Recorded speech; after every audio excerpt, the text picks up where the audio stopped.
అనసూయక్క నువ్వే కావాలంటోంది ప్రతి పల్లె సీతక్క అభివృద్ధి నీతో సాధ్యములే మాదన సరి అనసూయక్క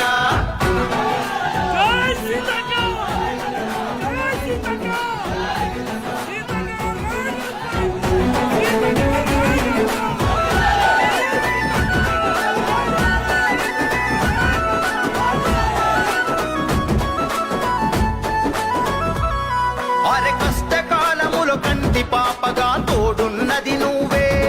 కన్నీళ్లు తుడిచి ప్రతి గుండెకు పంచినావు నవ్వే కన్నీళ్లు తుడిచి ప్రతి గుండెకు పంచినావు నవ్వే మా తెలంగాణ తెగువ కలిగిన ఆదివాసి బిడ్డ జనమంతా కోరే చల్లని చూపుల వెన్నెలవే నువ్వా తలరాతలు మార్చే తల్లోనే మా నీడగా నిలిచినవో నాగారం నడుం బిగించి నడిచే నీవే